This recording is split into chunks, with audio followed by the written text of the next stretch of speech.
thoughts, opinions, and general overall shades thrown on High at 9 News are those of the individual speakers and not those of High at 9 News, its audience, or its advertisers. The statements made do not constitute medical, legal, or financial advice, and for advice tailored to your specific situation, please consult with a licensed professional. Welcome to the High at 9 News Hour, where you will hear from cannabis industry experts and professionals from around the country talk about important topics while shining light on global issues and discussing cannabis as it relates to politics, regulation and reform, data and technology, science, research and medicine, family and parenting, art, celebrities and entertainment, fitness, sports, mental health and wellness, and plant-based medicines and entheogenics. Together, we are building a stronger community, fighting the stigma and creating change. With your host, Jason Beck, joined by special industry expert correspondents from around the country, and daily antics brought to you by cannabis. Coming to you live every Monday through Friday at 9 a.m. Pacific time and high noon on the East Coast. And thank you all for getting high at 9 with us.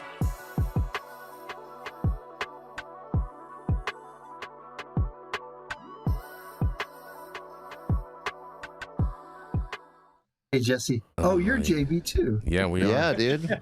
Yeah. That we My are. friends from back in the day call me JB. Well, now, We're on. Good morning, everybody. It is Friday, November 14th. Today is a National Seatbelt Day today, you guys. Hold Stupid. on. I hate seatbelts. They're so dumb. So many days. I hate They're any worst. government mandate that determines that you're too stupid to drive safe, so they have to fucking It's pretty. put a I agree, law on yeah. you to put a seatbelt on. That's It's stupid. pretty dumb. There was already a law in place to get rid of the dummies, and then they messed it up. And see, it upsets me so much. I dropped an F-bomb, and I never drop F-bombs. Yeah, you just already screwed up the show, Jesse. I'm already messing up the show. Yeah. Mhm. You shouldn't mention seatbelts around me. See what you You did? get triggered, apparently. I did get triggered massively. Well, it's also National Family PJ Day. Oh, my wife is excited about that. Yes. Yeah, same. Yeah.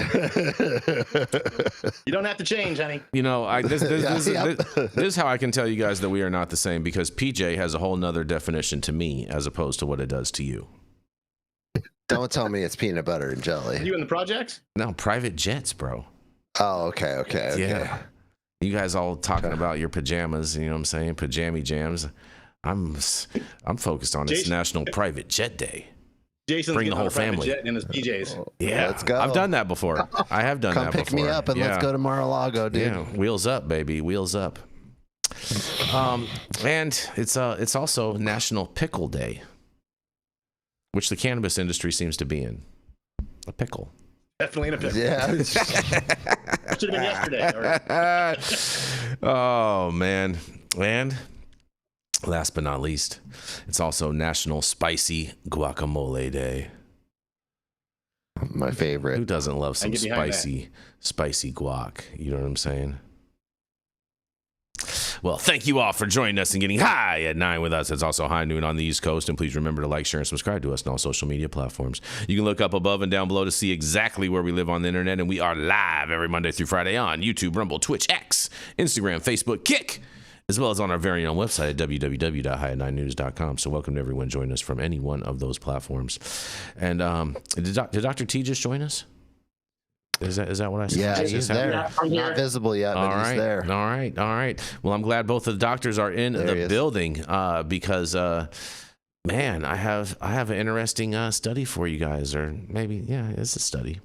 Because CBD-Rich Cannabis Extract shows strong immunomodulatory effects in T-cell study, you guys. And for those of you that don't know what T-cells, those are the things that keep you healthy and fight your sicknesses.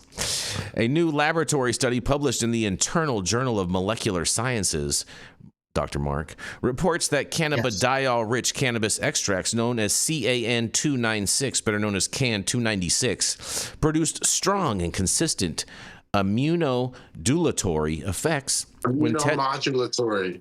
Yeah. Immunomodulatory?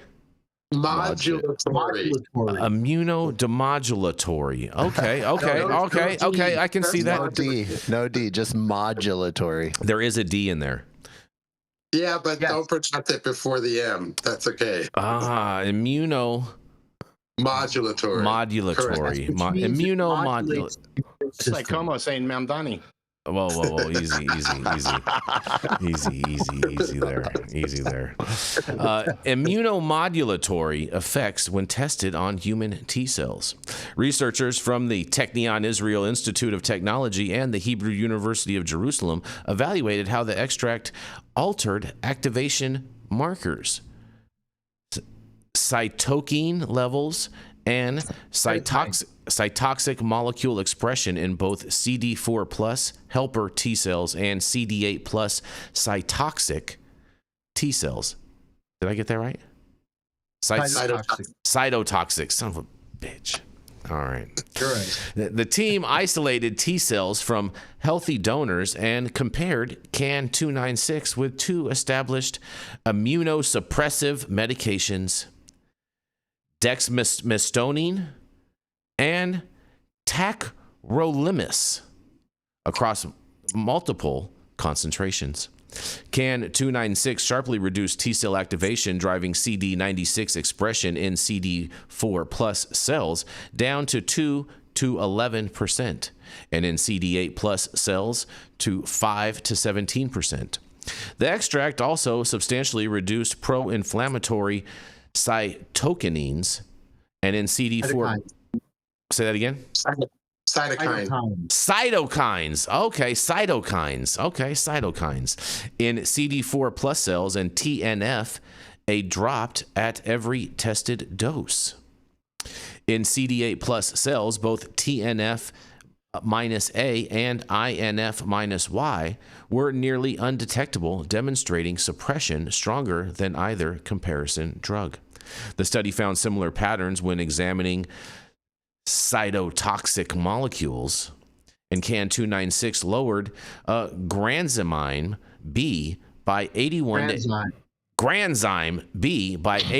82%, and perforin by 40 to 53%, and Fas ligand by 40 to 44%, and dexamethasone produced mixed effects. And tacrolimus inconsistently altered cytokine and cytotoxic marker expression. Research concluded that CAN 296 outperformed both medications in consistency and potency, and they suggest the extract may represent a potential treatment pathway for T-cell-driven conditions such as oral lynching, plainness, and oral manifestations of graft versus host disease. And further work will focus on dosing strategies and preparing for eventual clinical testing, you guys. Well, look at that. I can't wait to hear what you doctors have to say, and I guess I kind of murdered some of those words, but thank you guys all for your help. I truly, truly, truly appreciate that. But what do y'all have to say about this? I think this is good news. Valiant effort. Thank you, sir. Thank you. Yeah, it's the details are important in the pharmaceutical world. Of course. And so they're sort of hashing out the details. We've known that CBD has been a good anti-inflammatory for quite some time. In fact, the U.S. holds a patent for the anti-inflammatory effects of CBD. So we've known it for decades. Now they're getting into the details of how it works exactly and how it compares to other drugs that are commonly used. This is pretty important for what they said, graft versus host disease, which is basically when you reject your transplant, you get a new kidney and it doesn't take. Oh, wow. Or you get a new liver. And so usually, even if you get a good match with it from a donor, it's not always a perfect match. And yeah. So there's always a bit of a reaction. Tacrolimus is one of those medicines that are used to sort of suppress the reaction, as well as prednisone or dexamethasone. Anyway, CBD seems to be useful for this as well. And there's been some studies showing that it has been. useful. So another step forward, another baby step forward. Meanwhile, the Department of Justice continues to say that there's no medical benefit to this plant. You know, I don't know where they're getting their information from, but the world is seeing something different. well, they're getting their information from the propaganda machine, Dr. T. But interesting enough, you mentioned this. I actually had a friend who was on dialysis, and he obtained a kidney transplant. And upon getting it, probably about a year or so later, that new kidney ultimately killed him because of one of these situations that you said, like it didn't react right with the body over time. And so I imagine that this could have been helpful for him. Oh yeah, absolutely, absolutely. And there are a couple studies already showing that it is helpful. Yeah. Wow. So we'll be seeing CBD and maybe even THC, although CBD is a more potent anti-inflammatory than THC is. Mm-hmm. So if you're needing to reduce your inflammation, go to CBD route. Mm-hmm. Mm-hmm. Although I think the government's trying to stop that now too. Well, the government's back on, so they shouldn't be stopping anything because they're back to work now. Well, wasn't one of the terms for being back to work that they have to stop making hemp products? No, that's not necessarily. We got a year. There's a 365-day. Yeah. And shit's gonna happen over that year. Exactly. This is just a punt. This was just a play to appease, a few senators, and whatnot. And we had a whole really good episode about this whole thing yesterday. So if you haven't got a chance to check out yesterday's episode, make sure that you do get a chance to check that out. It was actually our most watched episode within a 24-hour period that we've had to date on this show. Nice. I will watch it. Yes. Because there's a lot of news this week, right? There's lots of news this week, there's lots and lots of stuff going on. Dr. Mark, what do you think about all this? Yeah, so just to talk a little bit about some of the things. So Dr. T is absolutely right on. We've known about CBD and its action. Now what these researchers are finding out and what we're now deducing through these biochemical studies is what targets they're actually acting on in the body, right? And so you mentioned a couple things in here. Let me kind of clear that up. So yeah, please. Granzyme B is a serine protease enzyme that's used in the immune system for both intra and extracellular functions, and it plays a key role in apoptosis. We've talked about apoptosis before. And intracellularly can be delivered target cells like T cells and NK cells trigger things called apoptosis. Yes. So, and that's very important in fighting cancer, right? Because you basically want to kill off the cancer cells. So you referenced to something called perforin. So perforin is a protein that's used by cytotoxic T lymphocytes and is a natural killer, or what they call NK cells, that targets cells that are infected with cancer and viruses. So these are really important things. And you mentioned something about things called cytokines, and there's things like interferon gamma and tumor necrosis factor alpha and whatnot. And so what those are, Jason, is those are hormone-like molecules that when your immune system is stimulated, these cells basically emit these compounds.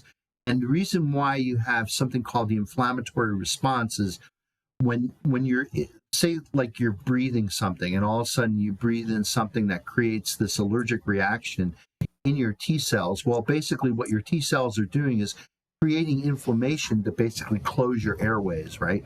Now, of course, you can't breathe with closed airways, but basically it's an immune response that's kind of gone haywire. It's kind of like the same thing that happens in COVID, right, Dr. T?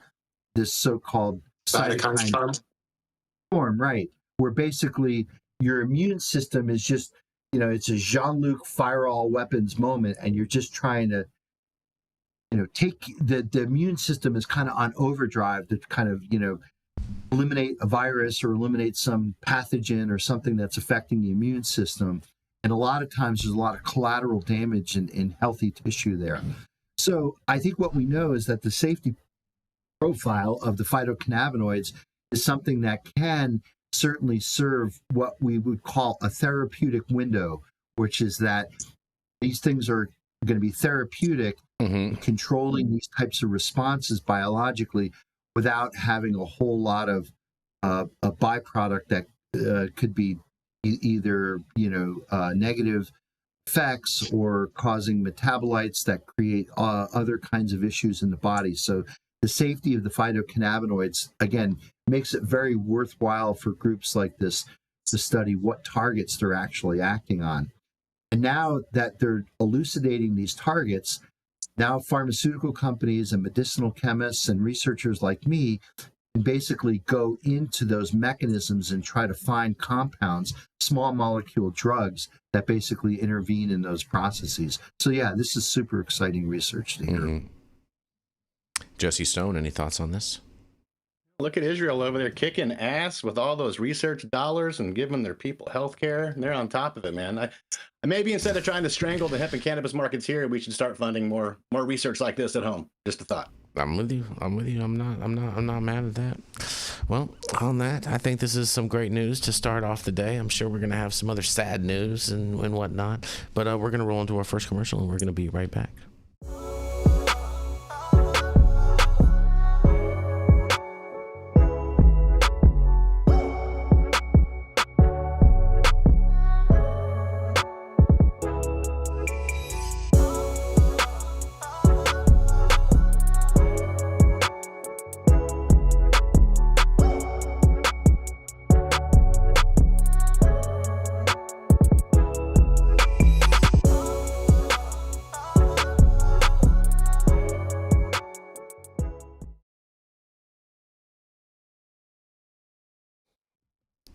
And we are back, you guys. And we're going to roll right in to Dr. Jean Talleyrand. He's the founder of the CESC and of Medican, where you can get your doctor's recommendations online all the time, no matter where you live, possibly, too. You never know. It's just a matter of not where you can actually use it. It is none other than Dr. Jean Talleyrand. Thank you, Jason. Happy Friday, everyone. Let's see. So my story today comes from Cannabis Science Technology. Youth cannabis use in Canada declines after legalization, though risk factors have changed, the study shows. This is by Aaron McAvoy. Has the use of cannabis among youth in Canada changed since non-medical cannabis was legalized in October 2018? Using a statistical model approach, researchers compared risk profiles in the years before legalization and in years after in order to gauge the effect on youth use of cannabis. The aim was to fill in literature gaps by examining the behavioral and psychosocial factors that influence youth use of cannabis. Compared to most other countries, youth cannabis use is higher in Canada. Though 1 year after legalization, no significant changes in trends were seen in the short term. The COVID-19 pandemic complicated studies in later years, though generally showed a decline in use. This study focused on comparing the risk factors and changes in the behavioral drivers that lead to youth cannabis use. Ultimately, the results of the research indicated that the use of cannabis declined among youth in the years following legalization, though the risk factors increased over time. Data from an ongoing prospective cohort study was used involving 85 secondary schools in 6 provinces. This study examined cannabis use as an outcome measure along with 31 other variables. The data samples were divided into 2 time periods: pre-legalization, where there were about 39,000 participants, and post-legalization, where there were about 30,000 participants. Based on the responses in the question, in the last 12 months, how often did you use marijuana or cannabis? Question mark. A joint, pot, weed, hash. Students who use cannabis at least once per month were considered current users. Prior studies identified truancy, academic performance, bullying, and peer influence as associated with cannabis use among youth in years before legalization. Additionally, screen time, sleep, the use of other substances, and psychosocial well-being were other risk factors. The results in the first group, this is pre-legalization, 15% of students reported current cannabis use compared to 12.3% of students after legalization. So a drop by 3%. The 6 main risk profiles identified in the pre-legalization group included placing a lower value on good grades, spending less time doing homework, and spending at least 45 minutes per day texting. In the group after legalization, there were more risk profiles, including depression, having anxiety, placing a lower value on good grades, and not eating breakfast daily. Eat your breakfast. The results indicate that there's a need to identify the risk factors for youth cannabis use and create early tailored intervention programs. This study provides evidence that in a relatively short period spanning 4 years, the cannabis pre-legalization to post-legalization time periods, adolescent cannabis use has declined, but the risk factor profile has substantively changed, increasing, implicating elevations in internalizing mental health conditions.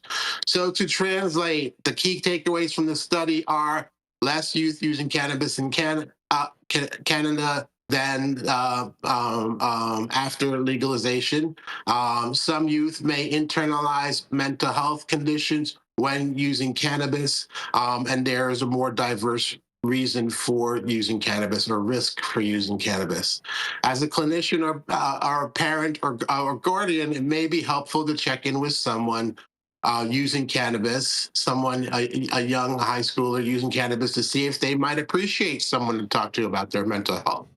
I don't recommend shaming them, as cannabis may be helping their symptoms.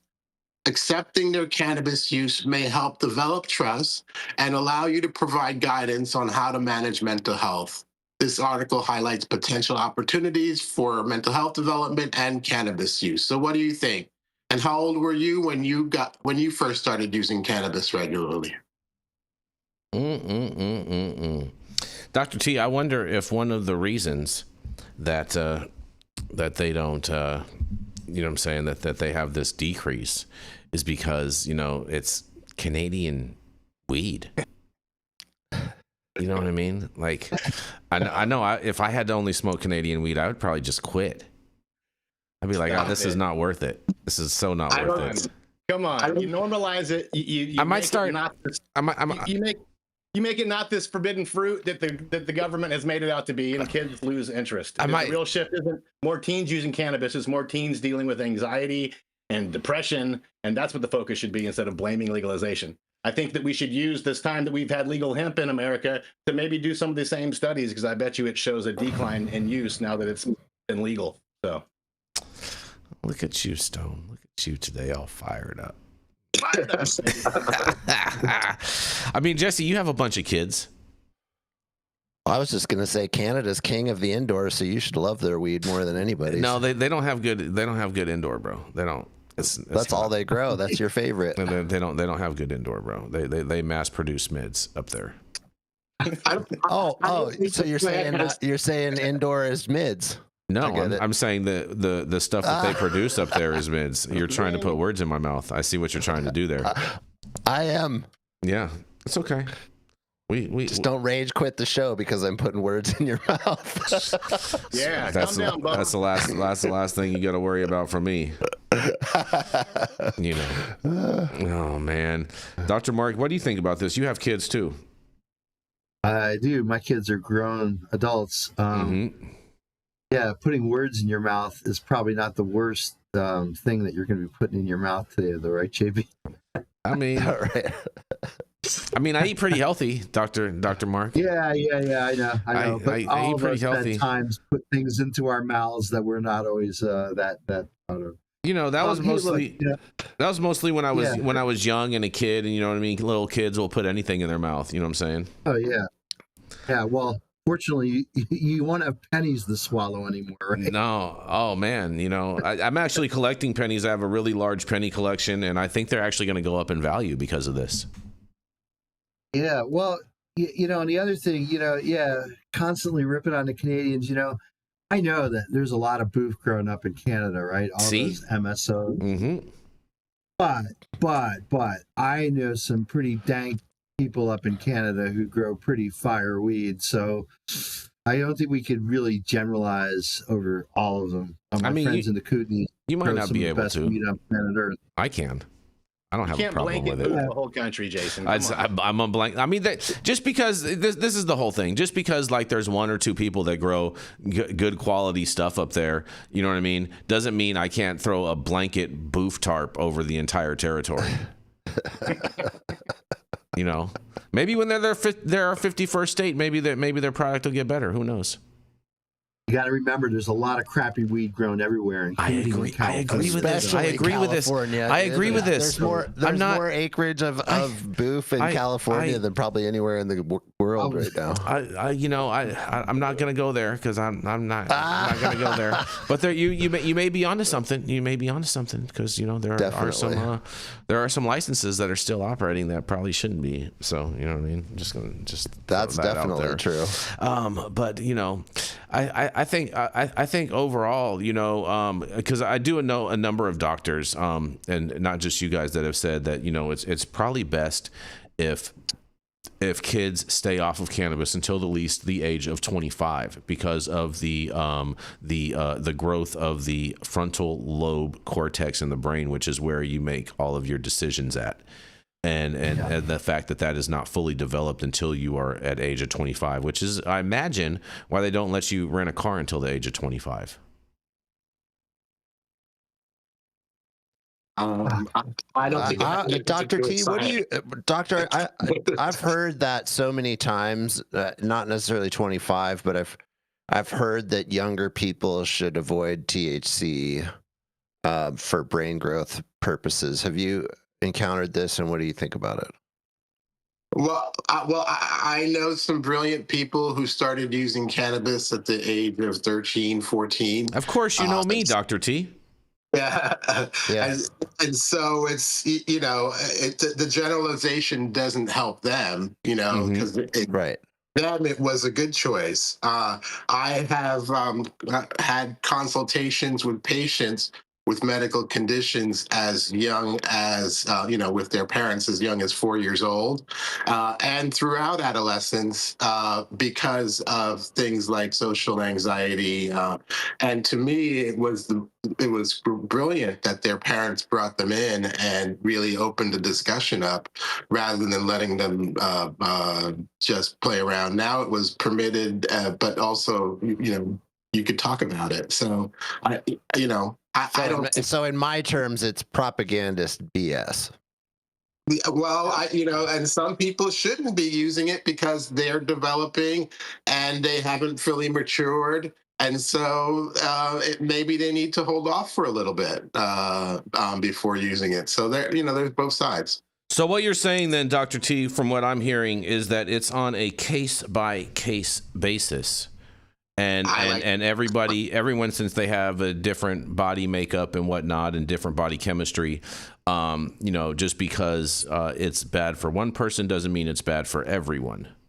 Yeah, and it just shows that prohibition doesn't work, right? Because when you repeal prohibition, you see a decrease in use. You see a better understanding of why folks are using, a more diverse set of reasons why folks are using. It's just all better. So, I think that's really what this article was saying underneath it all.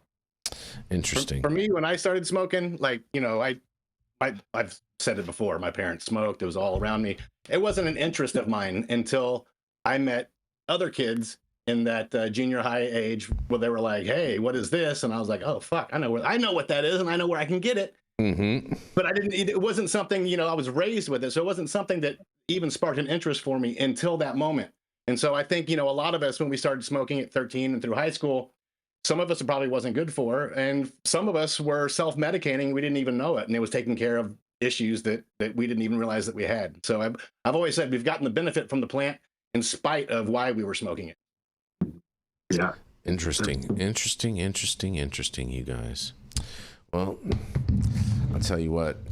I'll tell you what, I think it's interesting, and I'm glad that that kids overall are, you know what I'm saying, letting, you know, it's sad that some of them are suffering from depression and things like that, but at the same time, it's good overall that they're staying away from cannabis, at least in Canada, apparently. Yeah, I mean, this is really not prohibitionist rhetoric. There's actually validated work done by people like Yasmin Hurd. Google Yasmin Hurd, and you look at her studies on THC's impact on the adolescent brain. There is a real effect.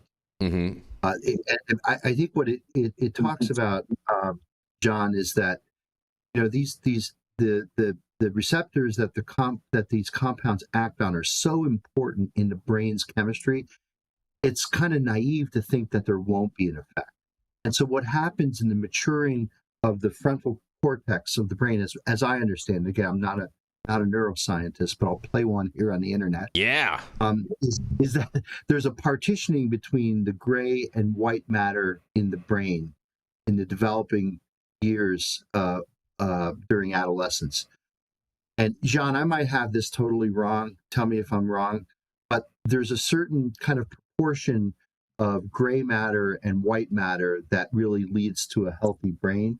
And what they see when adolescents are using THC, and I think they're using in her work, you know, fairly heroic doses of THC, I think they see a difference in this partitioning of the gray and white matter in the brain. And they don't really understand fully what that impacts in terms of, like, does that decrease the intelligence? Does it, you know, make the, I don't know, decision making messed up? It affects, you know, some aspects of the limbic system, which is important, and the amygdala, which is important in emotions and memory and shit like that. But Dr. T, I think that, like, if you look at Yasmin's study, and I think Yasmin is in this for the right reason. I think she's kind of pro-cannabis, but she's, again, her research basically points out that cannabis use in adolescents can change distribution of white and gray matter in the developing of the brain. We don't know exactly what that does. Maybe that's actually a positive thing. Maybe it's a negative thing. Dr. T, do you have any feeling on that one way or another? You know, it leads me to my criticism of pharmacology that it's always trying to generalize rather than personalize. And I think your comments are right on when you say, you know, maybe it's a good thing and maybe it's not a good thing. I think that's where we start. And how do we personalize it so that it's a good thing for you? For example, I readily give my 15-year-old some CBD. That's cannabis, you know, so I'm choosing what to give him and for what reasons, you know, for specific reasons. And I know that he has experimented with smoking cannabis with his friends, but you know, it made him too sleepy, so he didn't like it. That was his answer.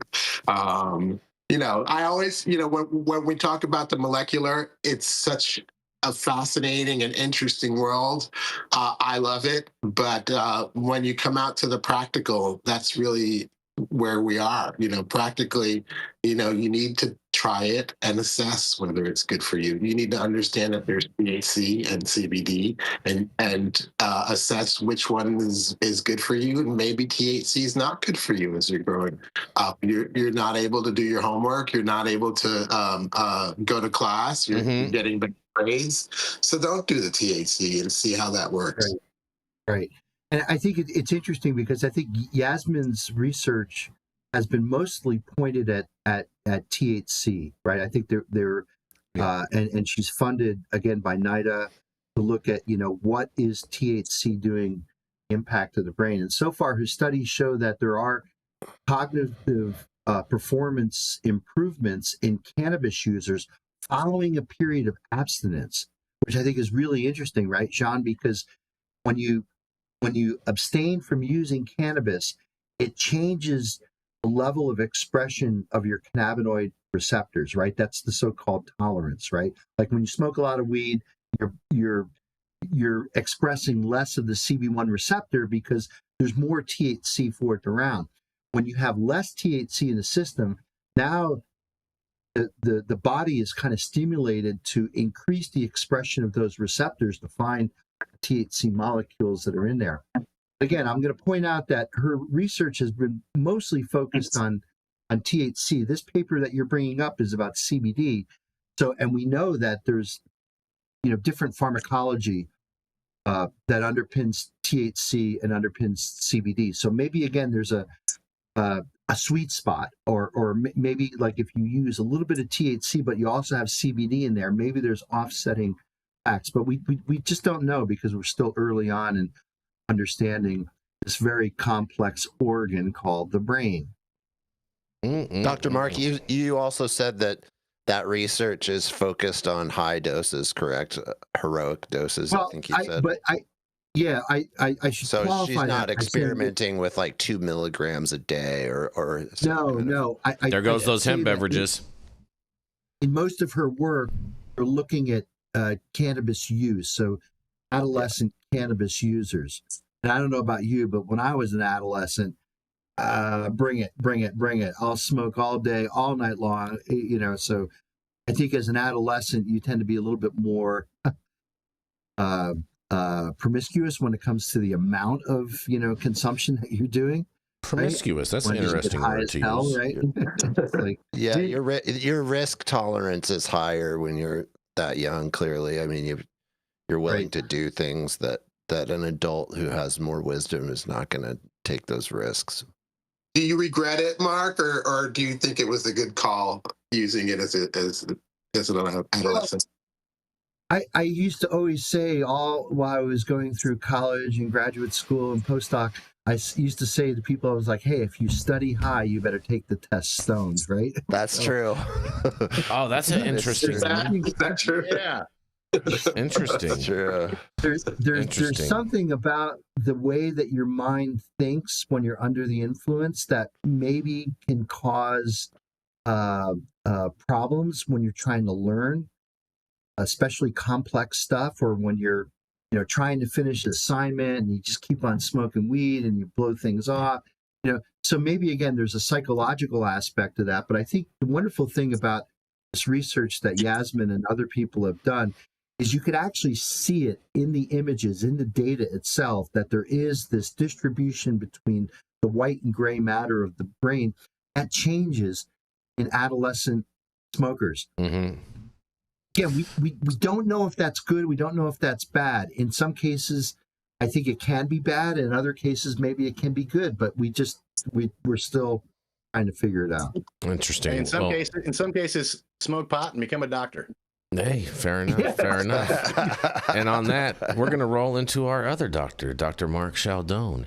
He's coming to us live from the great Green Mountain State of Vermont at St. Michael's College out there in the Green Mountain State, where it's all the autumn, beautiful fallness going on out there. It is none other than Dr. Mark Scialdone.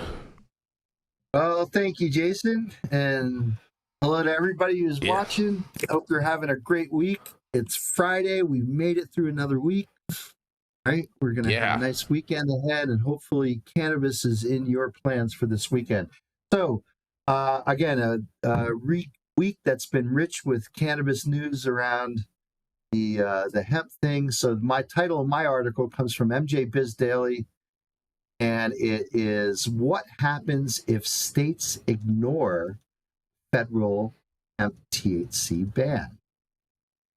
A regulated cannabis interests are celebrating the end of the Farm Bill loophole that launched a massive nationwide marketing for intoxicating hemp products.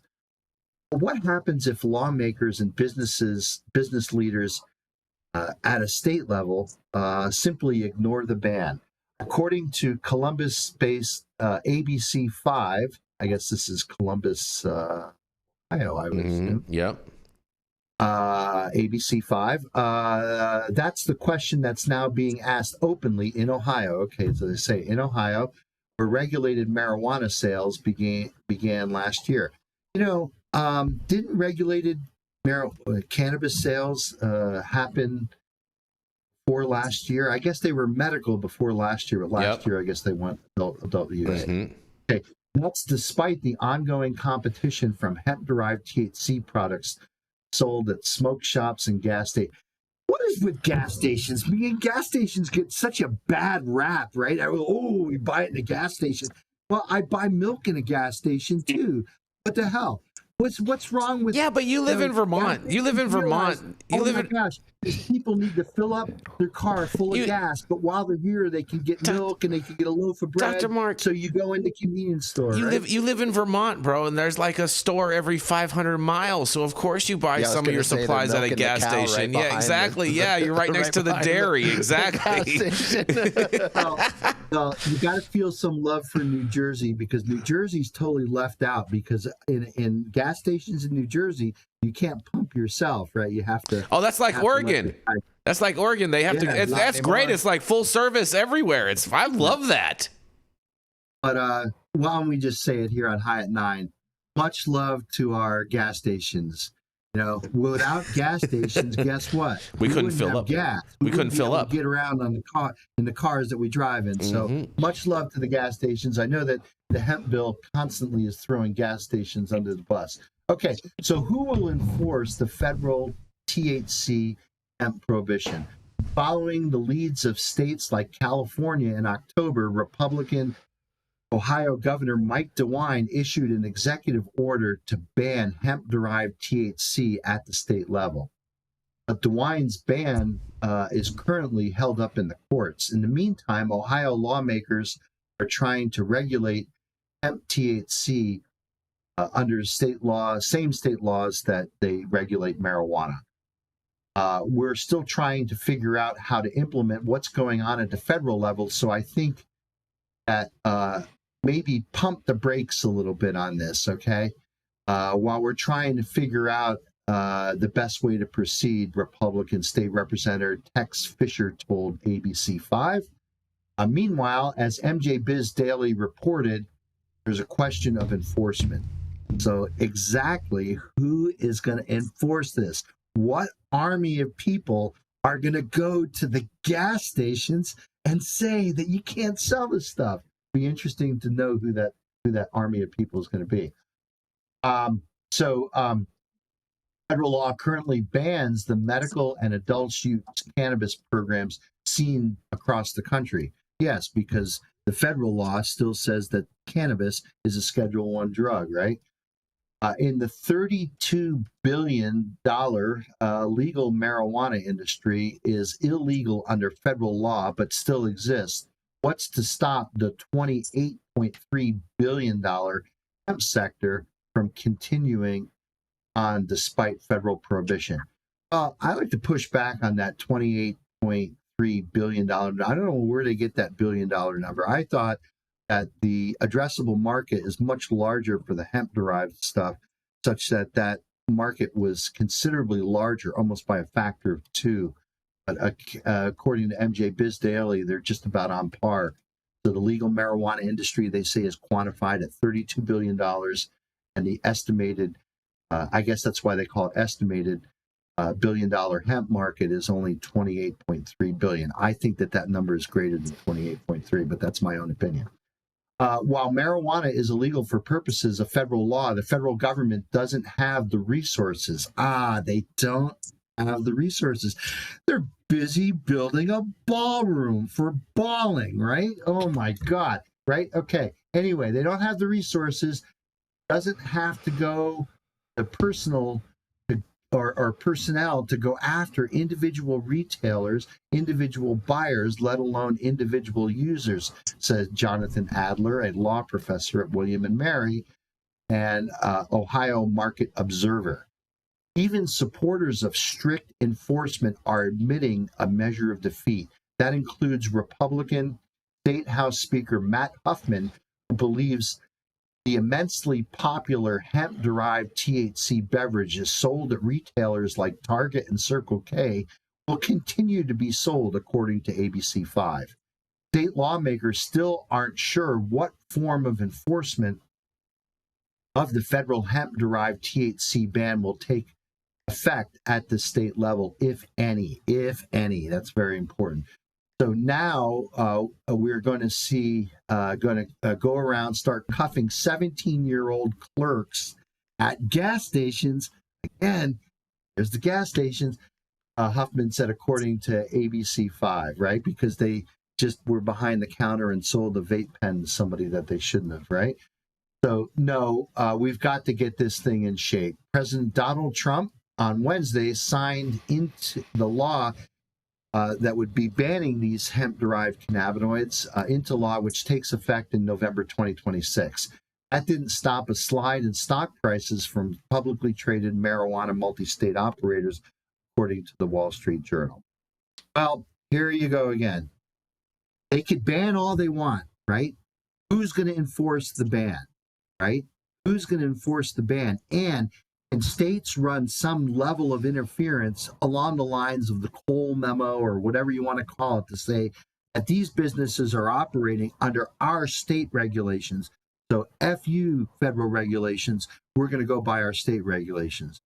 You know, I don't know how that's working out in California with Gavin Newsom's ban, but, you know, I think the collateral damage here, and I'm sure Dr. T, you're lined up with me on this, is that if they try to enforce this 0.4 milligram per serving THC limit, it's going to eliminate a lot of full spectrum medicines that patients have, grown used to since, hemp has been made legal.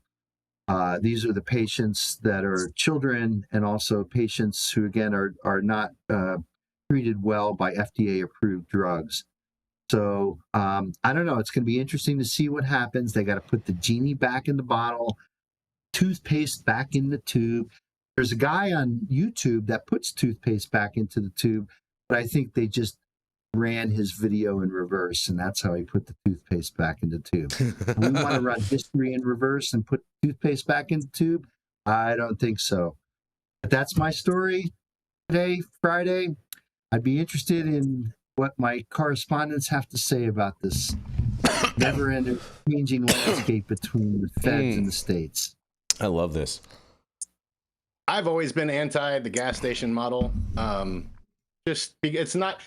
The gas station model is where most of the problems happen with the illicit products that look like nerds and all that crap. And I think there is a way that it could be done right. Obviously, they sell cigarettes to people that are of age. They sell alcohol to people that are of age. There's a way that it could work. But up till now, it's been the largest contributor to the bad shit that's out there. The stories that we hear that make them want to crack down on us. But at the end of the day, like you said, who's going to enforce this? I don't know.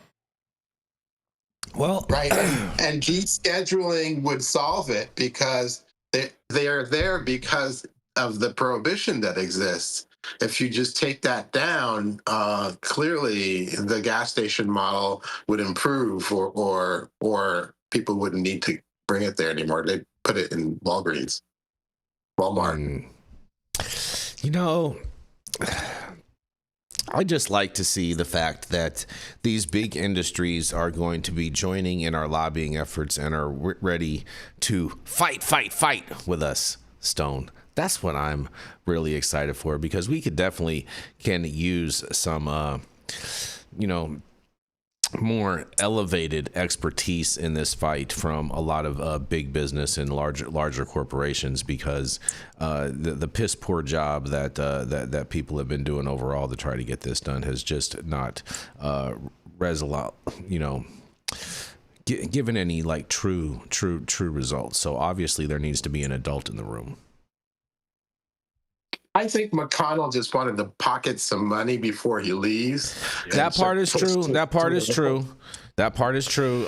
You know, there is a big thing to this, and there is I have seen some posts on X in regards to a pale out, you know, from the bourbon industry to McConnell, and so let me see if I can find that actually, because that was pretty interesting. Let's see, 800,000 or 900,000 or something. Yeah, Mitch McConnell didn't just wake up one morning and decide to wipe out 95% of the $28 billion U.S. hemp industry. Now we know why.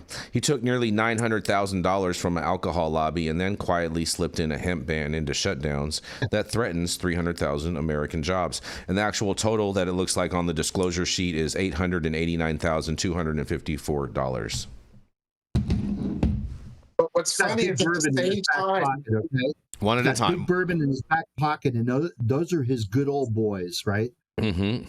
And they win. but at the same time, the alcohol industry is trying to invest in the cannabis industry. Yeah, but that's two separate. That's two separate sides of the alcohol industry: the bourbon industry versus the traditional beverage manufacturers is what is on the side of the cannabis guys. Bourbon industry is not the same thing.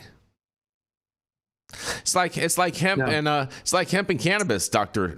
T. It's not the same thing, even though it is. It's the same thing. It's weird. It's just, but I guess this is what they do. They sort of hedge their bets on both sides. So what they want you to do is they want you to drink alcohol that you buy at your gas station, so you can get pulled over for DUI, so it can totally fuck up your life. That's what they want. Yeah, well, and Brian Dombrowski in the chat, he threw in, he said, Mitch got his win. Hopefully he will retire early and get out of the way so we can Farm Bill fix this. And that is ultimately is going to be the fix is with the new revision of the Farm Bill. I'm with him on that. And I've stated this on yesterday's episode, and I believe that ultimately none of this is going to get fixed until next October, and it's going to be the October surprise leading up to the midterm elections in November. So thank goodness it's National Seatbelt Day today, you guys. So put on your seatbelts and get ready for an amazing ride this next year. Just love being the carrot. Just keep us there. Yes. You know that commercial when the guy has the dollar bill on the hook. Got it. You almost got it. Oh, not quite. It's such a good commercial. Oh man. So true. Now, speaking of commercials, we're going to roll into our next commercial, and we are going to be right back. Every legend has a humble beginning. In world news, leaders are gathering today for the annual summit. I want to tell you something, Trey. The government is watching us through the television. Oh, John. Look, right there. They're trying to hack into my TV box. We're still not able to hack into the TV box, sir. Ha! But they can't. I've rebuilt the entire electronic system, and it sends and receives signals through quantum phase space. They'll never get in. Engage target. In other news, local authorities are investigating a series of strange atmospheric phenomena reported by residents. Ma'am, we're with the federal government. We need to ask you some questions. John? Is there a problem? We've been trying to penetrate your TV box for over 6 months. I told you they were trying to watch us through the TV, but you didn't believe me. We can't get in, and to be frank, we have no idea what you've created. Yeah, that's the point. It's called privacy. You know what the Fourth Amendment guarantees? All we know is that we can't get inside. We want to know if you can create one for us. QUX. Even the government wants one. Yes, it was a townhouse. And stop whatever you're doing. Make sure you smash that like button. I know we'll appreciate it. You'll appreciate it, and YouTube will appreciate it. Also, make sure you subscribe to the channel if you haven't subscribed already. And all of the articles that we cover on today's show, you can read directly on our website at www.high9news.com. Introducing QUX Pay, or simply the Pay app, where you can pay like it's nobody's business. Because it isn't. It's what everyone's been clamoring for. It's finally here. Secure every payment. Your data stays private. QUX will never sell your data for profit, period. Pay friends, family, contacts instantly. No hidden fees. No limits. Spend on the move. With this patented technology, you can use debit, credit, bank transfers, cash cards, and even crypto completely offline. Amounts transferred through the Pay app reach their destination instantly. Transfers in a flash. As quick as sending a text. No more waiting around like crypto. Are you ready for the future of payments? The state of the art for money is finally here. Data privacy and security protocols trusted by militaries and banks worldwide. QUX Pay, the Pay app. Available as an app and point of sale system, personal and corporate accounts available. Go to QUXPay.com and start using the Pay app today.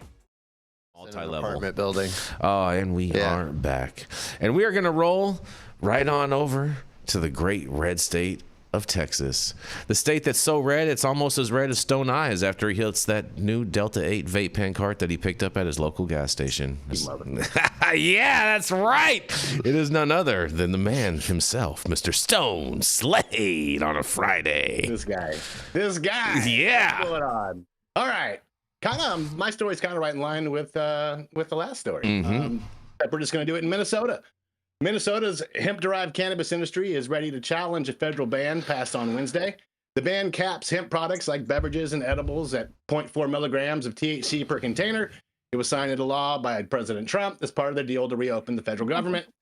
People are mad that this is how it played out, says Omar Asani, owner of Minneapolis-based Surly Brewing. Like, wait a second, they snuck this into the funding bill. That's crazy. Asari's business,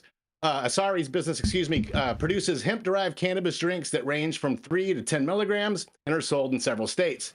The new federal standard of 0.4 milligrams is obviously drastically lower than Minnesota's standard of 5 milligrams per serving.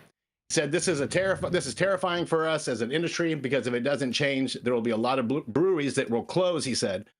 Minnesota's legal hemp industry has been around since 2022 and is considered one of the most successful in the country. The Minnesota Office of Cannabis Management has paved its way for the hemp-derived cannabis beverage market and established a regulatory framework for the industry. He said, we're disappointed to see the federal government make such a significant change in the federal framework. Instead, we believe that a system that allows Minnesota's approach is the best way to ensure products that Minnesotans are seeking are available and safe. That was from Josh Collins, OCM spokesperson. OCM says it'll work with the hemp businesses, cannabis industry participants, the Minnesota legislature, and other state agencies to address the impact of the ban. As for liquor store owners, like John Halper of Top 10 Liquors, the federal ban means he could see a 15% drop in sales. He said alcohol sales are already down at his 15 Twin Cities stores. The industry is already in a state of modest decline, which most people think is going to continue or modestly accelerate, he said. So these hemp-based THC that we sell has largely allowed us to replace the shrinking in our business. For local hemp THC producer Granny's Edibles, the crackdown on hemp just stunted plans to expand businesses into other states. Owner Thomas Thorpe said that he signed a contract to distribute his products in Tennessee and is hoping to sell edibles and beverages in Florida. As a small bootstrap company with no investors, other than just building this with my family and friends, I know a lot of those conversations have shifted in both energy and dynamics, he said. The potential to take this $1 million business and turn it into a $10 million business that could create hundreds more jobs in this area this year seems very doubtful, Thorpe said. But for many parts of the hemp industry, it's a business as usual. There's still another year until hemp-derived cannabis is deemed illegal, which means the ban could be overturned. The hemp crackdown, obviously we talked about, was led by Mitch McConnell, a Kentucky Republican, to close a loophole in the 2018 Farm Bill. The bill legalized hemp. I'm not going to even read that to you because I can skip to the end. Sorry if Surly Brewing said this is optimistic law that can get changed between now and November 2026. He said there's a lot of energy around the effort. In the meantime, hemp businesses are encouraging Minnesotans to keep buying their products. People need to understand it's not gone today. It still exists, and it's really important that they continue to support the industry. So that's the story from Minnesota. Like I said, it's a lot like the last story. Minnesota I feel like is the state doing it the best as far as regulating the intoxicating hemp market. They've done it very well. It's a blueprint, I feel, for other states that want to do it right. So we'll see what happens. We'll see what gets enforced. We'll see what gets changed in the next 365 days. Well, hemp. It's a hot topic, and it's not just hot hemp that we're talking about. You know what I'm saying? You know, this whole thing, bro, this whole thing is such a cluster and has everybody so wound up. And it's like, you guys still have a year. You guys have a full year to not even have to worry about it. And, you know, the one thing that I've noticed about the cannabis industry is they do seem to somehow get their shit together when they're in the pressure cooker. And so I think that something positive ultimately is going to come out of this. I do agree that this was just kind of more of a concession to Marijuana Mitch and whatnot. But, you know, it's unfortunate that it got played out like this. But at the same time, maybe if this is what is needed to pacify them just for the short time, when ultimately the focus is on the longer play and it's not going to affect the industry any way. You know, maybe it's a good thing, and maybe that's what the industry needed. You know what I'm saying? For them to get their acts together, because a lot of the times there's a lot of bad hombres out there. They're just doing whatever they want to do out there. Watch out for those bad hombres. Exactly. Any thoughts on this? Oh, go ahead, please. Yeah, interesting. It kind of, you know, that pendulum switching so far to one side, you know, giving it momentum to switch to the other side, similar to, you know, Trump's second term giving rise to folks like Mamdani.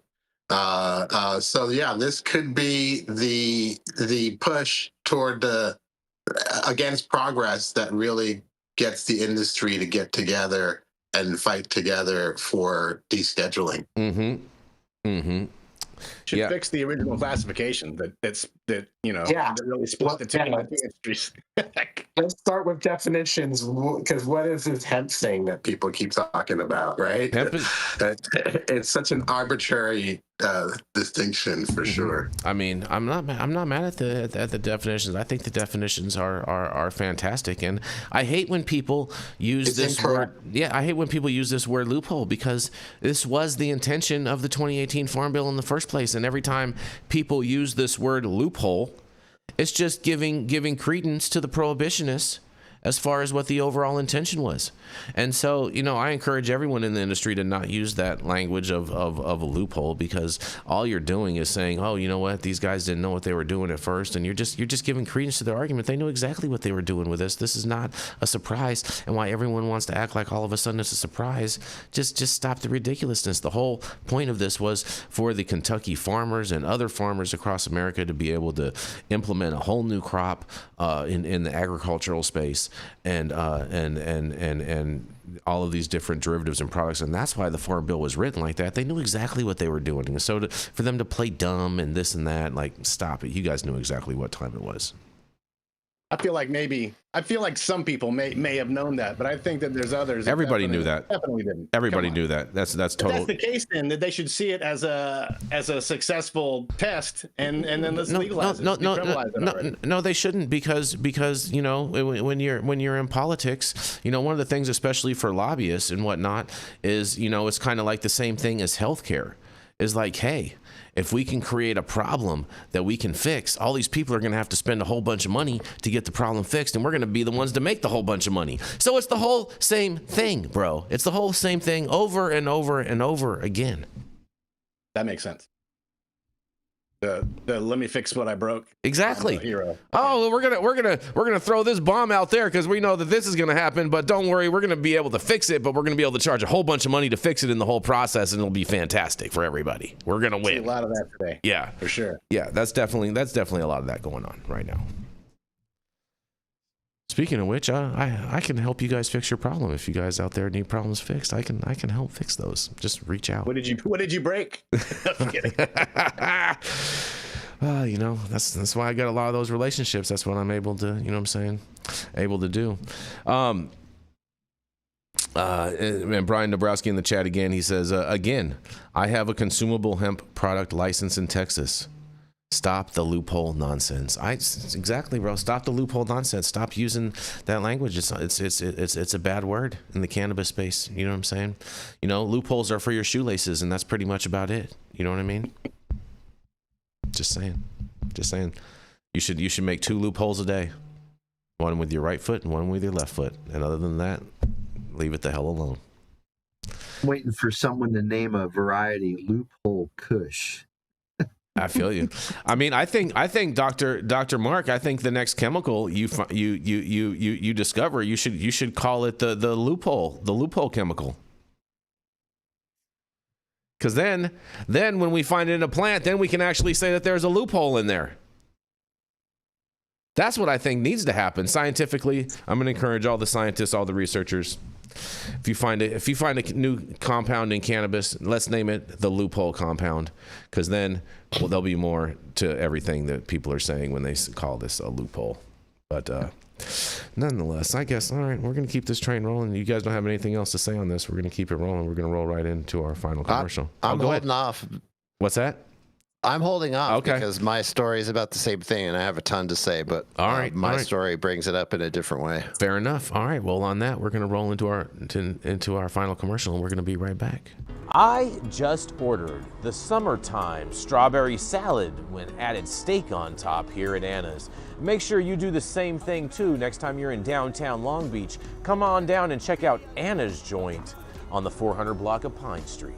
They have amazing selection of beers, foods, and when you come down here to Anna's, you can even challenge me to a game of shuffleboard if you want to lose.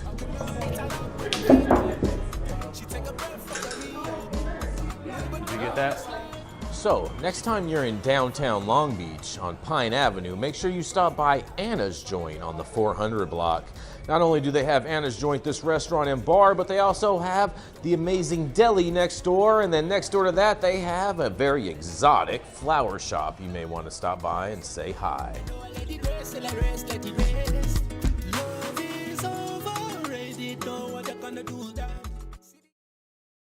think it's a Discord issue.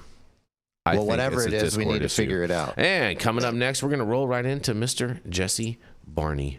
He's the founder of Barney Design Co. and can help take your brands to the highest plateaus. Whether you're hemp, THCA, or just having a bad day, he can help lighten up your life. That's right, is none other than Jesse Barney. Thank you, Jason. Appreciate the intro. Yeah. I'm gonna dovetail the other stories that we've been talking about this. Clearly, this is the story of the year. This is all that matters right now. And this is out of Forbes from Robert Hoban, whom many of us know. He's been in the industry for a long time as a lawyer and a consultant, and he always has some interesting things to say. His headline is this: McConnell's hemp ban and the Schedule III Mirage, a lesson in cannabis industry myopia. And I think that is the best line written about this subject possible, that this is all myopia. There's some very myopic viewpoints going on with this. I'm not going to read this whole article. In fact, I'm not even going to read the first 2/3 of it, because most of it we've gone over. We understand what the hemp ban is. We understand what's going on as far as that goes. But at the end, he ties in. He really writes 3 sections. He starts with an overview of what the hemp ban is, and then he starts with what he titles Section 1 of why the hemp ban is a tragedy, and that's really interesting. But it's all stuff that we have pretty much covered. We know why it's a tragedy. It's just full prohibition again, being recreated. And then he has a Section 2 where he brings in and dovetails why the MSO Schedule 3 strategy is short-sighted and why these things are combining to be a nightmare situation. So I'm going to read that section because I think it's very important and relevant, and not what we've talked about so far. So, while hemp struggles to survive sudden federal limitations, the multi-state operators appear to have staked their futures on a different bet: the rescheduling of marijuana from Schedule 1 to Schedule 3. In theory, Schedule 3 status would alleviate the 280E tax burden, open banking pathways, and provide a degree of regulatory certainty. But as I have spent nearly 20 years advising clients on the nuances of 280E and DEA registration and federal scheduling, the reality is far more complex. First, let's address compliance. Schedule 3 registration under the Controlled Substances Act requires specific DEA licensing. I'm going to read that again for all of those in the back. Let's address compliance. Schedule 3 registration under the Controlled Substances Act requires specific DEA licensing. All state licensed dispensaries, while aiming to operate fully legally under state law, are not registered with the DEA to handle Schedule 3 substances. And upon close review of the prevailing Schedule 3 registration requirements, there is not a pathway for marijuana dispensaries to become federally compliant. That is critical. Without proper federal registration, a Schedule 3 designation does not automatically confer legality for the products it sells. In other words, operators may be relying on a legal argument for relief that they cannot practically claim. Selling Schedule 3 marijuana without DEA registration is functionally the same as selling an illicit product under federal law, and it jeopardizes any claim to 280E relief. At best, under Schedule 3, a state-compliant, federally unregistered marijuana company would have an argument that 280E should not apply, but it is not a given. Second, the supposed tax benefits would not appear to actually create any actual financial breathing room for marijuana sector companies. This is because many MSOs and numerous other marijuana sector interests have structured their accounting to take deductions, treat liabilities as contingent, or defer payments. In other words, marijuana sector operators are rarely paying those taxes in the first instance anyways. Reports have shown that the marijuana sector has hundreds of millions in back taxes, and relieving 280E will not instantly produce cash flow sufficient to drive expansion or reduce risk meaningfully. The perception that Schedule 3 is a silver bullet is therefore misleading. Third, DEA and FDA regulatory rules for Schedule 3 substances are neither simple nor immediate. While rescheduling may theoretically permit research, interstate commerce, and pharmaceutical-grade oversight, the existing regulations remain in place and new rules would take years to develop, if they are ever developed. We know the existing Schedule 2 or Schedule 3 framework because it already exists. Nothing new will save the marijuana sector in the event of rescheduling, and the existing Schedule 3 standards and regulations are not friendly to the manner in which the marijuana sector is currently structured, maybe even prohibitive. Manufacturers, cultivators, and researchers may eventually benefit, but dispensaries, the frontline retail operators likely will not. I have examined the legal issues thoroughly, and a cultivator and or manufacturers could arguably qualify for a Schedule 3 registration and compliance, but a dispensary model does not fit there at all. In effect, Schedule 3 is a partial solution that privileges certain segments of the supply chain, leaving others in regulatory limbo. In short, it does not benefit marijuana sector interests that are heavily reliant on brands, retail distribution, and sales. It only benefits the top of the supply chain, if at all. Fourth, interstate commerce remains constrained. Without DEA registration or revised federal guidance for distribution, selling Schedule 3 cannabis compounds across state lines remains largely impractical and likely still illegal. The states are still the primary regulators, and the assumption that a federal rescheduling automatically creates a nationwide market is flawed. MSOs pursuing this strategy may find that their optimistic projections for scale and market access are grounded more in wishful thinking than legal reality. And so, If a marijuana sector company cannot comply with Schedule 3 requirements as they currently exist, does that mean that they are any better off than they are today? Because such a marijuana sector operator could only operate in the state in which they are licensed under those esoteric rules. Doesn't seem like progress. Finally, Schedule 3 will likely favor large vertically integrated players with the resources to navigate DEA registration and compliance. And when I talk about large interests here, I am not referring to MSOs, which remain small in comparison. I am talking about bigger scale entrenched national and multinational interests. This leaves smaller operators and state-level entrepreneurs at a disadvantage, and MSOs fall into this category. This is a strategic concern for the industry as a whole. If MSOs are not considering the broader ecosystem, the attempt to solve regulatory problems could exacerbate inequities and stifle innovation. Put plainly, the Schedule 3 strategy is an echo chamber. Whitney even submits that it may be a death knell to the marijuana sector when he says that rescheduling cannabis to Schedule 3 will more than likely force a consolidation in the market. The personal wealth destruction alone would cost billions, but through this process, it could open up future opportunities for those that survive. What was once a race to the starting line is appearing to be simply the beginning of the race. Yet MSOs repeat the mantra of reschedule, reduce taxes, enable growth, but they are not fully accounting for the operational and legal complexities that rescheduling entails.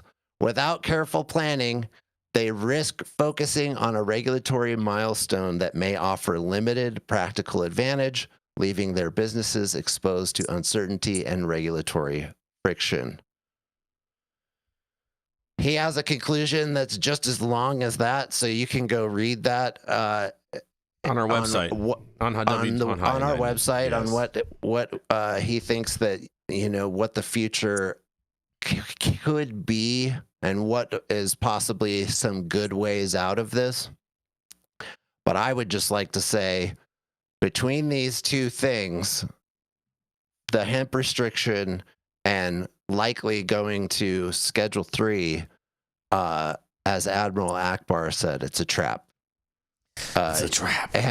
And since it is a trap, the only part of the cannabis industry that's really going to make money and survive is the trap after these things. Because if you combine the hemp ban and Schedule 3, what will happen is literally the entire industry will be handed over to far bigger interests, as Robert so aptly pointed out. Multinational interests and national interests, meaning big pharma, big alcohol, big paper, big timber, etc. They have the money to come in and buy up all of the assets, and they have the ability to register with the DEA and the FDA. They already have, especially pharma, they already have the infrastructure in place. They already make Schedule 3 drugs. They already handle them. They already do interstate commerce. They already know all of this stuff. They're already registered. So all they have to do is come in and buy up the resources that nobody can afford to keep. I'm Jesse Barney. I know it sounds like bad news, but I think it is bad news. And I think we would all be very smart to be aware of what's happening here and make some plans and start fighting, because this whole thing is going to get shut down. So I'll toss it over to my fellow correspondents and see what they say. Schedule 3, Doomsday. You're right, Jesse, is a trap. Look, don't look so depressed now after your story. Happy Friday. Yeah. I mean, man, I don't know. I know Dr. T likes Schedule 3 because he's like, oh, we're gonna bring more research and we're gonna, you know what I'm saying, bring the medical play to the table and da da da da and all this. But yeah, I was listening. I didn't hear any arguments for the benefits of research, and it was all about financial costs of Schedule 3. So he did mention it briefly. He said it will benefit the research side of it. Oh, he did. Okay. Yeah. Yep. Yeah. I mean, I'm a complete fan of descheduling, but Schedule 3 would just bring research and not change much else. Is what That's the way I see it. So I wouldn't throw it out if it was proposed to me, but I'm part of a group that's trying to deschedule. That's really that was what we that's what we want. So. Exactly. That is what we do need to deschedule the plan, and we had it in the 2018 Farm Bill, but you guys just totally screwed that thing up right now. Well, I think as the other articles said and Stone said, this is right now we don't really have a year. That's sort of a misnomer. It's a year till it's illegal again.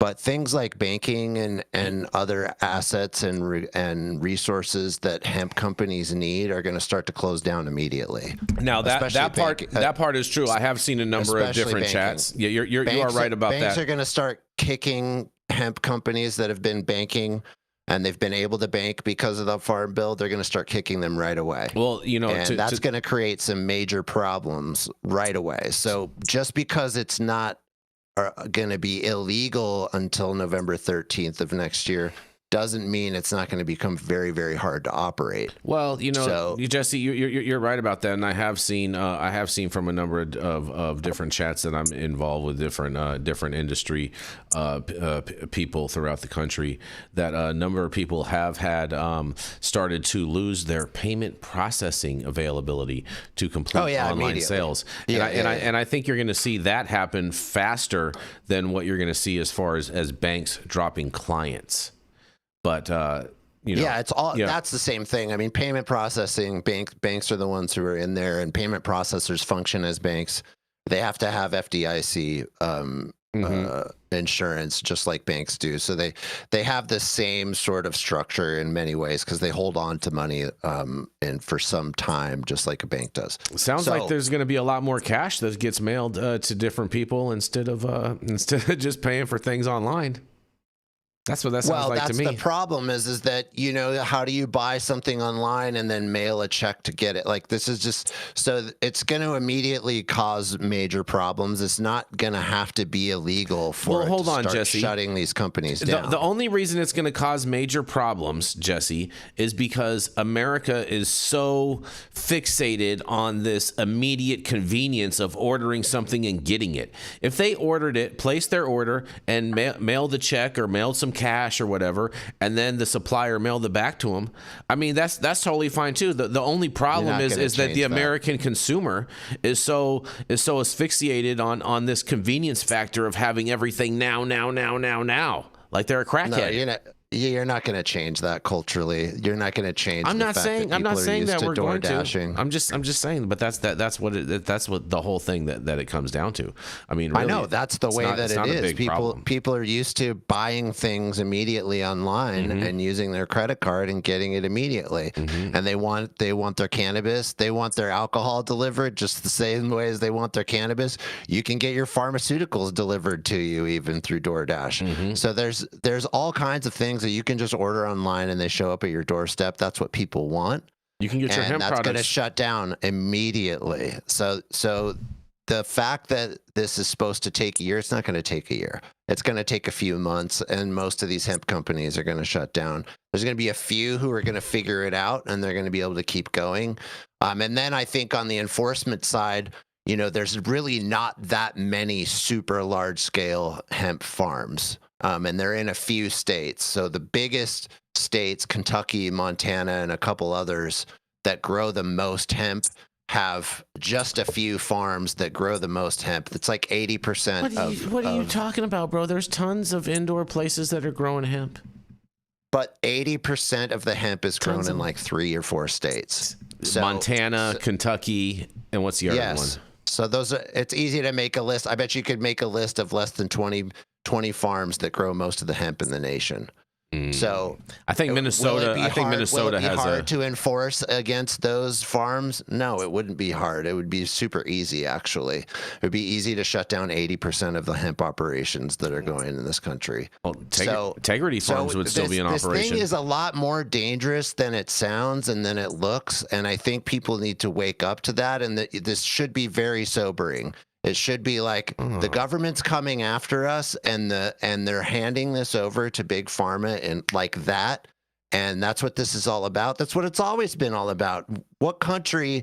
We've been in this cycle for over 100 years. Well, you know, I read Right? I read a post on yesterday's show, and since you're bringing this up, I think it's very appropriate that I read this same post on today's show. Let's see, where is it? All right, here we go. And this is off of Hitman Dougie's Instagram page. He says, let's keep it 100. THCA loophole was complete bullshit the whole time. It drastically affected the success of the legal cannabis industry. Hot hemp is just weed, dude. Get real. A smoke shop is a smoke shop, a dispenser, not a dispensary. A gas station is not a dispensary. Just have some balls and sell the weed illegally like people always did. To everyone complaining about selling seeds and clones now, grow some nuts and sell that shit anyway. I wholeheartedly disagree with that statement because just because it's not medicine to whoever wrote that doesn't mean it's not medicine to the little girl whose seizure stopped. To where a new pharmaceutical medicine was developed because the plant was able to stop that. And in making someone just go get weed, you know, when there's more than just high THC cannabis. There's high CBD cannabis, which is useful also, that most of these people forget about. That it's just not about getting weed. It's about getting the right type of plant for what you need. So yeah, just open your perspective a little bit. There are other people out there too who are sick. I'm with you. I'm with you, Dr. T. You know what I'm saying? I want all those people that are benefiting health-wise from cannabis to make sure that their access is never stopped. I'm with you on that. But I think that comment does speak to that, because back in the day, there were the people that were risking their freedom just to make sure that people had access to this. And it seems like all of a sudden with legalization, everybody's got soft since you brought all these new people into the industry, and everyone is just all this self-entitledness to like, oh, we have the right to have this business and da-da-da-da-da. When they're forgetting the roots of the whole industry was based around helping people and making sure that people had safe access. And so maybe that post actually does speak to exactly what you're saying, Dr. T. That's how I see it. Oh, I didn't hear that in there. But, okay, I'll read it again. Yeah, I just reframed it for you. I just reframed it for you. All of a sudden, you were in this little space, and I just totally changed your whole perspective on it all. I heard it's just weed, and I'm like, it's more than just weed. That's all I'm saying. Oh, that was the trigger words right there. Yeah, fair enough. Yeah, Dougie's trying to stir the pot out there. 100% he was. Yeah, 100% he does. He does a good job of stirring the pot. I enjoy it. I'm here for it. You know what I mean? I brought my mixing spoon. You know what I mean? Yes. Well, I would just tail it off and say, everyone needs to work together. We need to work hard. There's been a lot of fighting between the hemp side and the cannabis side. And I think that's really silly. And that's where this myopia word comes in, is that people are focused on that and they're not realizing that both sides are going to get shut down. And then everybody's going to left holding a bag that has nothing in it. Fair enough. Fair enough. You have anything you want to throw in on this, Dr. Mark, before we move on to the final story? Yeah, you, Dr. Mark, yeah. He's muted. Yeah. Did you have anything you want to throw in on this before we move on to the final story? No, I mean, it's interesting how it's Stone's story and my story and it's a hot topic. Story are basically, it's a hot topic. It's a hot topic, man. Certainly covering this from different perspectives. It's like hot hemp. I wanted to just go back to something on Stone's story, because it was just talking about the big beverage move in Minnesota, and I think that there are a lot of other states that were looking at that, how that rolled out in Minnesota, to see if they should adopt that elsewhere. And again, the popularity of these things are such that I don't know what size army they're going to get to be able to, go around and police this. It's just almost impractical to think that they can go to smoke shops, gas stations, wherever these things are being sold, and kind of crack down on them. But I wanted to sort of, think about big beverage. There's kind of two segments, and I made the comment before when we were talking about Mitch McConnell, the turtle, that he's got big bourbon in his back pocket. He does. Big bourbon is different than big beverage. When I think of big beverage, I think of like Coca-Cola and Pepsi and those. For those people, again, they already have the distribution chains. They already have the bottling plants. Them, THC nanoemulsion is just another ingredient. Open up a new segment of products for them, right? So the big beverage play, which I think you see up in Minnesota, is kind of different than kind of like what overall kind of like intoxicating hemp market represents. The other thing is that, again, how would they possibly enforce this? How would they enforce it? I mean, this is the thing. This is the thing. I'll tell you how they'll enforce it, Dr. Mark, is they're going to pinch a few people. They're going to make some big headlines and big press releases and and then a whole bunch of people are going to get scared and abandon ship. Okay, that's what's going to happen. All right, because this industry is filled with a bunch of pansies. And I said that in the most politest way possible. Who are the people who are actually going to come and raid the stores? Are those going to be federal DEA agents on the federal dime that are going to do that? And they're going to just start doing that across the country? That's going to create, again, a lot of ugliness in the news, right? Because they're going to be showing, basically, it's already happening. There's already stories about that of them going and raiding these shops for selling cannabis and this and that. So like it's nothing new. It's nothing new. There was just stories earlier this week about like 8 smoke shops that got raided in Florida for selling weed.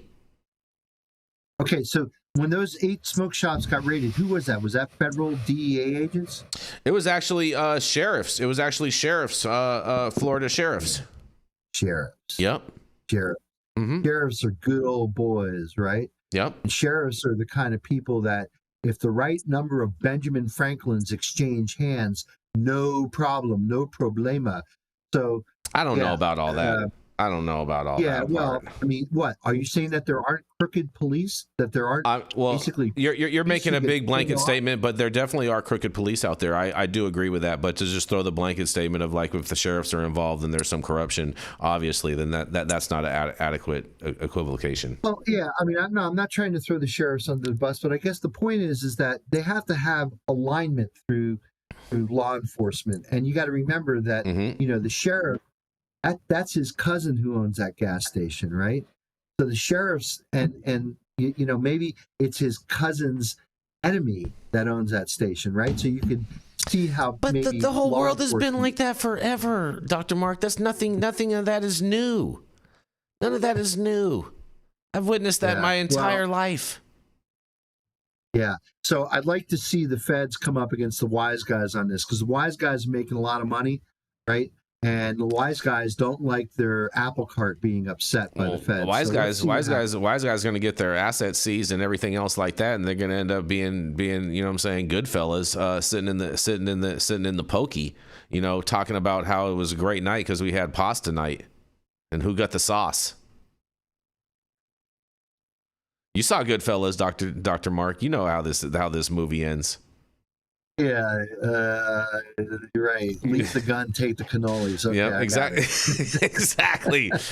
Oh man, I do have one final story that I think possibly is an interesting story to end today's show on. I think it's interesting. Not sure what you guys will think, but I think it's kind of interesting because there's another study, you guys, and I think I'll get all the words right, Dr. Mark, because adult use cannabis regulators outpace alcohol agencies on public health goals, you guys. That's right.